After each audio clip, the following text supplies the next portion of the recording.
বাংলা বিনোদন জগতে এমন অনেক নাম আছে যাদের অভিনয় শুধু অভিনয় জীবনেই থেমে থাকেনি, কিছু চরিত্র হয়ে থেকে গেছে আমাদের মনে।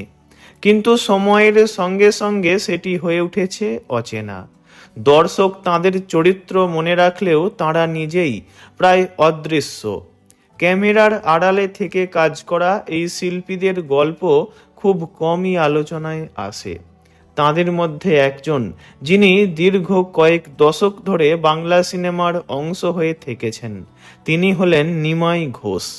তিনি একজন দক্ষ চরিত্রাভিনেতা, যার নাম আজও অনেকের জন্য অচেনা বলে মনে হতে পারে।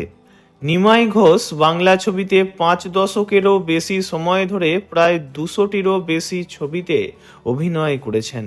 দুর্গেশগড়ের গুপ্তধন, বব বিশ্বাস, তীরন্দাজ সবরের মতো অনেক ছবিতেই তার অভিনয় দর্শকের মনে রয়ে গেছে।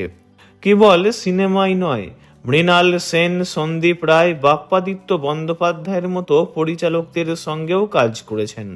টেলিভিশনের ধারাবাহিক জন্মভূমিতেও তার উপস্থিতি দর্শক মনে আজও হয়তো রয়ে গেছে। কিন্তু এই দীর্ঘ পথ চলায় নিমাই ঘোষ এখন প্রায় ভুলে যাওয়ার পথে। বহু ছবিতে কাজ করেও নিয়মিত পারিশ্রমিক পাননি তিনি।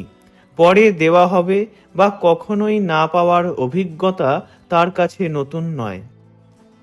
অভিনয়ের পাশাপাশি তার লেখা কবিতার বই পথিক দাঁড়াওয়ের জন্য রয়্যালটিও পাননি, যা অর্থনৈতিকভাবে আরও সংকট তৈরি করেছে।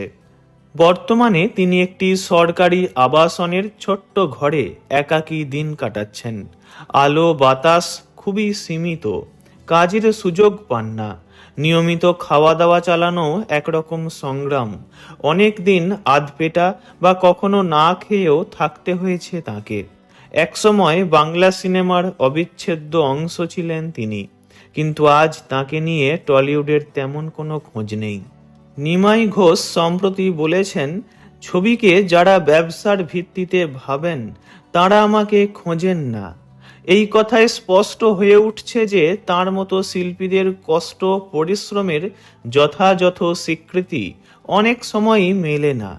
যে ব্যক্তি আজীবন পর্দায় থেকে দর্শককে আনন্দ দিয়েছেন, বিনোদন দিয়েছেন, তার কথা ভাবার মতো বর্তমানে কেউ নেই। তার মতো মানুষের দিন যাপন করাই এখন কঠিন হয়ে পড়েছে। নিমাই ঘোষের এই বক্তব্য কেবল তার ব্যক্তিগত অভিজ্ঞতা নয়, বরং বাংলা সিনেমা ও টেলিভিশন শিল্পের অচেনা শিল্পীদের প্রতি একটি গভীর প্রশ্ন ছুঁড়ে দিচ্ছে। আমরা কি সত্যি শিল্পীদের মূল্য দিতে জানি, নাকি কেবল চরিত্র মনে রাখলেই সব দায়সারা হয়ে যায়?